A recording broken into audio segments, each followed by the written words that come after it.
以為收拾好行李，買張機票返到香港，擺脫咗英國個陰雨綿綿嘅天氣，就可以同英國稅局永遠講拜拜。如果你咁諗，咁你就太天真，亦都太危險啦。最近身邊好多回流香港嘅朋友返到嚟住咗大半年，突然收到英國稅局 HMRC 嘅信，或者被會計師提醒要繼續報稅，成個人嚇到愣住。我人都不喺英國，香港賺嘅錢、買賣嘅樓，憑咩仲要交稅俾英國？甚至有人返咗香港2-3年，先發現自己原來一直都仲係英國嘅稅務居民，被英國稅局追到手，隨時要補交幾十萬甚至幾百萬嘅稅款加罰款。今日呢集內容，我就同大家一次過拆解呢個移英港人回流稅務陷阱。無論你係考慮緊回流，定係已經返咗香港，甚至係啱啱攞咗 BNO 簽證過去，呢啲信息你都必須要知，因為呢啲全部係關乎你戶口裏面嘅真金白銀，搞唔好真係一鋪清袋。我哋先嚟睇下最核心嘅問題，點解人已經返咗香港，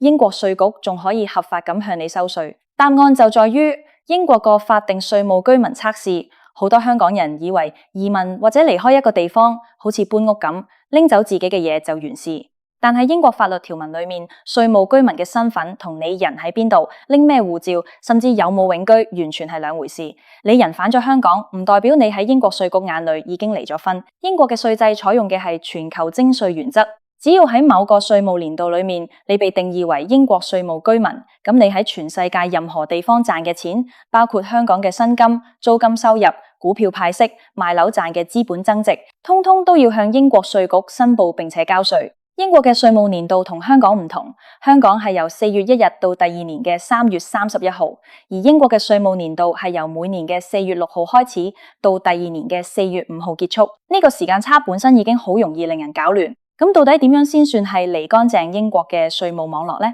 英國稅局判定你係咪稅務居民，主要睇3大測試。第一係自動非稅務居民測試，第二係自動稅務居民測試，第三亦係最複雜嘅充足聯繫測試。先講第一種自動非稅務居民測試。簡單嚟講，如果你喺一個英國稅務年度裏面喺英國停留嘅時間少過16日，咁你基本上就可以被自動認定為非英國稅務居民。但如果你之前幾年喺英國住過，呢個門檻就會變。例如你要連續3個稅務年度都係非稅務居民，或者喺嗰個稅務年度裏面喺英國住少過46日，而且喺英國冇全職工作。第二種自動稅務居民測試，如果你喺一個稅務年度裏面喺英國住滿183日或者以上，咁唔使睇其他任何條件，你100%就係英國稅務居民。另外，如果你喺英國有你唯一嘅屋企，而且喺嗰度住咗至少90日，你一樣會被鎖定為稅務居民。最容易令人踩坑嘅係第三種充足聯繫測試。好多回流港人以為我一年返英國住少過183日，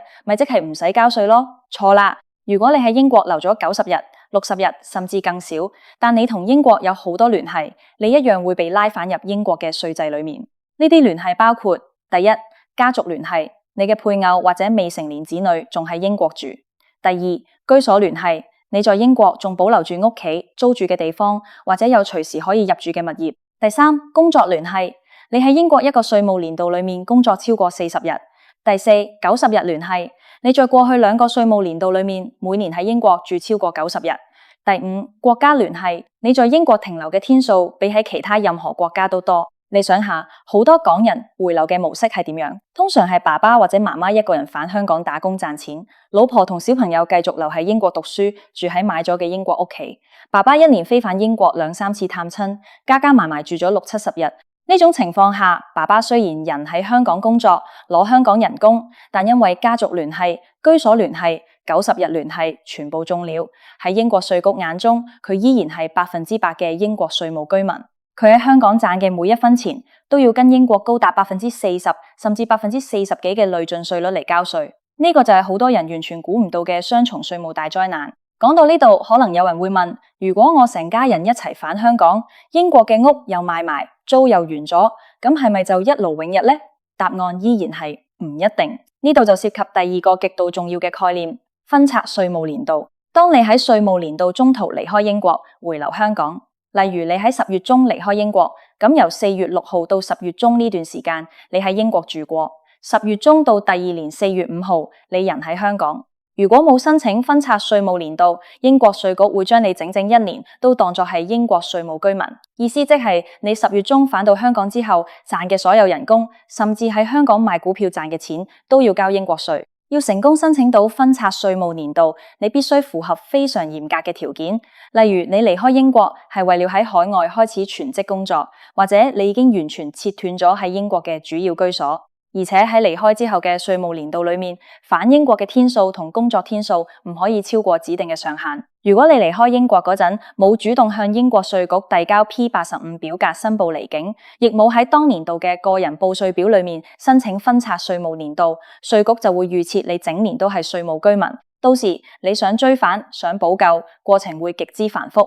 甚至要付出昂貴嘅會計師費同罰款。除了薪金同日常收入嘅入息稅之外，另一個隨時令人破產嘅稅種叫做資本增值稅。呢個係好多香港人最頭痛嘅地方，因為香港係完全冇資本增值稅嘅。你買賣股票賺幾百萬，或者賣樓賺幾百萬，喺香港全部係零稅率，但喺英國資本增值稅率可以高達 20%， 甚至 28%。呢度有個好恐怖嘅條例，叫短期非稅務居民規則。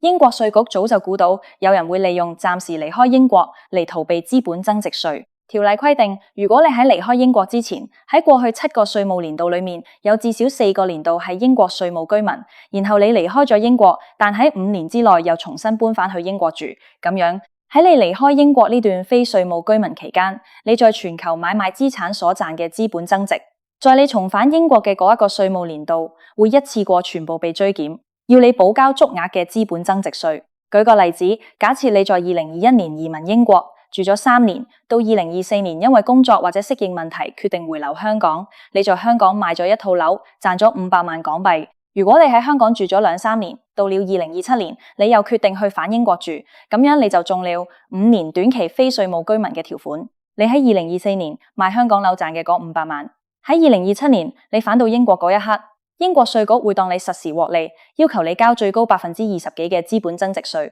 一下子就要拎上100萬交俾英國政府。呢個就係好多人忽視咗嘅回流後再移英嘅超級大坑。再嚟，我哋一定要講講最核彈級嘅稅種遺產稅。英國嘅遺產稅率高達 40%， 免稅額相對嚟講非常低。好多移英港人以為，只要我放棄英國永居，或者我返咗香港住，我喺香港嘅資產就唔使交英國遺產稅。如果你咁諗，你就大錯特錯啦。喺英國嘅法律裏面，決定你使唔使交全球資產遺產稅嘅，唔單止係稅務居民身份，更重要嘅係一個叫居籍嘅概念。居民身份係睇你住喺邊，住咗幾多日，但居籍係睇你嘅根喺邊度，睇你打算以邊度為你永久嘅家。香港人一出生，通常居籍都係香港，但如果你移民英國，喺英國買屋、落地生根，打算長住，你可能已經無意中建立咗英國嘅選擇居籍。更可怕嘅係英國嘅視同居籍規則，叫 Deemed Domicile。根據現行舊例，如果你喺過去20個稅務年度裏面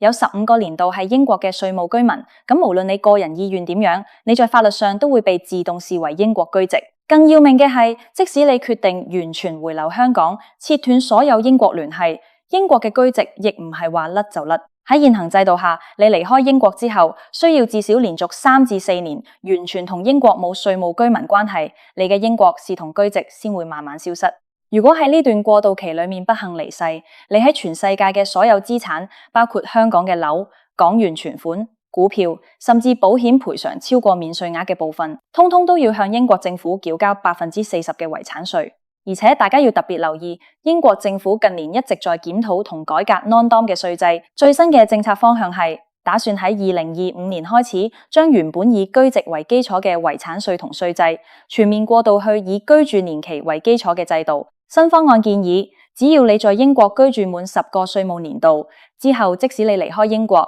你嘅全球資產依然會被納入英國遺產稅嘅網絡裏面，長達10年之久。呢個就係大家俗稱嘅10年尾巴條款，意思即係你在英國住了10年之後返香港住咗9年，第9年在香港過世，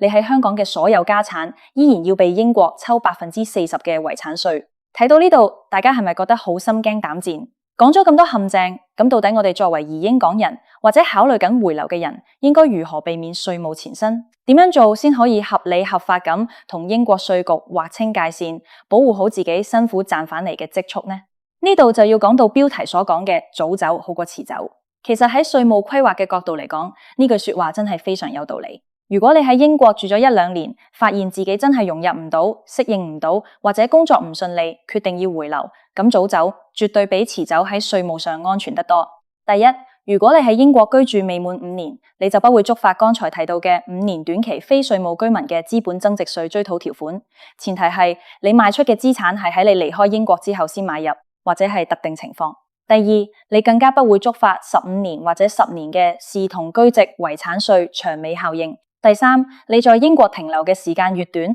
你在香港同英國之間嘅經濟與生活重心地圖就越容易釐清。喺充足聯繫測試裏面，你可以更容易證明自己已經同英國切斷咗聯繫。咁樣，具體嘅操作步驟應該係點樣呢？如果你打算回流香港，或者想確保自己唔會被稅務纏身，以下呢幾點。避坑指南，你一定要拿筆記低。第一步，精確計算離境日期與申請，分拆稅務年度，千萬唔好隨隨便便買張機票就飛返香港。最理想嘅離境時間，通常係喺英國稅務年度嘅尾聲，或者係喺你能夠完全符合分拆稅務年度條件嘅時間。離開英國之前或者離開之後嘅第一時間，一定要向 HMRC 填寫並遞交 P85 表格。呢張表格係正式通知英國稅局，我已經離開英國啦，我嘅工作已經結束，我嘅稅務居民身份要發生改變。呢一步係奠定你日後同稅局打官司或者被查稅時嘅重要鐵證。第二步，切斷充足聯繫，特別係居所同經濟聯繫。如果你決定全家回流，咁喺英國嘅物業最好處理好。如果你買咗樓，一係賣咗佢，一係將佢長租出去。如果你喺英國係租樓嘅，一定要正式退租，切勿保留任何租約。另外，關閉唔必要嘅英國銀行戶口，或者只保留最基本嘅儲蓄戶口，唔好喺英國保留大量嘅資金流動或者商業活動。第三步，嚴格控制回流後返英國嘅天數同午夜留宿次數。英國稅局計算你在英國停留嘅天數，標準通常係以午夜12點為準。如果你喺午夜12點人喺英國境內，咁嗰一日就會被算作你喺英國嘅一日。返咗香港之後，如果你要飛返英國探親、旅遊或者處理私務，一定要非常精確咁記錄自己每一次入境同出境嘅日期、機票、全根同酒店單據，控制1年內喺英國留宿嘅天數喺90日以下，甚至更保守嘅46日或者16日以下，視乎你同英國仲保留咗幾多項聯繫。第四步，資產重組與處置嘅時間點要捉緊。呢點極度重要。如果你喺香港有樓打算賣，或者喺英國有樓打算賣，賣樓嘅時間點直接決定咗你要交幾多稅。例如，如果你喺英國仲係稅務居民嗰陣，賣香港嘅樓，你要交英國高額嘅資本增值稅。但如果你等自己完全切斷咗英國稅務居民身份，並且確定未來5年內唔會再搬返英國住，先至賣香港嘅樓，咁樣嗰筆幾百萬嘅資本增值就可以完全合法咁免稅。相反，如果你喺英國有物業，喺離開英國前賣同離開後以非居民身份賣，適用嘅主居所減免同稅率計算方式完全唔同，一定要喺動手前遣專業嘅稅務顧問算清算楚。第五步，留意 BNO 身份與永居入籍嘅稅務代價。好多港人有呢個迷思，我一定要拎到英國永居或者入籍先至走，唔係就虧咗。但大家有冇諗過，為了拿嗰張永居或者護照，你要喺英國住滿5年甚至6年。喺呢5年6年裏面，你嘅全球資產，你在香港嘅租金收入、股票升值，全部都暴露喺英國稅局嘅監控之下。如果你喺香港有龐大嘅資產或者生意，為了拿一個後備護照，而每年要向英國交幾十萬甚至上百萬嘅稅，甚至將來要面對40%嘅遺產稅，呢個代價到底值唔值？呢個係每一個人、每個家庭都需要深思嘅經濟賬。有時早啲想清楚自己嘅生活重心喺邊度。如果發現英國嘅生活、天氣、就業市場或者稅制真係唔適合自己，早少少果斷決定回流，反而係一種極度明智嘅止蝕策略。呢個就係所謂嘅早走好過遲走。你早1年走，就少1年嘅全球徵稅風險，少1年累積視同居籍嘅年期，資產處理嘅自由度亦都大得多。當然我咁講唔係鼓勵大家盲目回流或者慌忙離開，而係希望大家喺做任何人生重大決定嗰陣，眼睛要放得夠亮，唔好只睇到移民嘅好處，或者只睇到回流嘅方便，而完全忽略咗背後隱藏嘅巨大稅務法律責任。英國稅局 HMRC 係全世界最有效率，亦係追稅最執着嘅機構之一。佢哋擁有龐大嘅 CRS 跨國金融情報交換系統，千萬唔好抱有僥倖心態，以為自己返咗香港。喺香港嘅銀行戶口、香港嘅物業，英國稅局就查唔到。如今全球金融信息已經高度透明，香港嘅銀行每年都會根據 CRS 機制，將非香港稅務居民或者擁有外國稅務背景人士嘅賬戶資料自動交換俾相關國家嘅稅局。如果你喺英國報稅嗰陣隱瞞咗香港嘅資產或者收入，一旦被 HMRC 查到，除咗要補交高昂嘅稅款同利息之外，仲可能要面對高達應繳稅額200%嘅懲罰性罰款，甚至可能構成刑事罪行。總結嚟講，移英港人如果要回流或者喺中英兩地穿梭，一定要記住3大黃金法則。第一，身份要清界，離開英國一定要做足手續。遞交 P85， 申報分拆稅務年度，切斷不必要嘅英國聯繫。第二，時間要精算，嚴格控制離境後返英國嘅停留天數，留心5年短期非稅務居民同10年遺產稅尾巴嘅時間陷阱。第三，資產要先行，所有重大嘅資產買賣、股權轉讓、物業過戶，必須喺稅務身份轉變之前，專業嘅跨境稅務會計師做成個規劃，千萬唔好等事後收到稅局信件先嚟想辦法補救。移民係人生嘅重大轉折，回流同樣係一個需要精密計算嘅戰略決定。清楚了解法律同稅制，先可以保護好自己同家人辛苦積攢落嚟嘅財富，喺任何地方都住得安心，理得心安。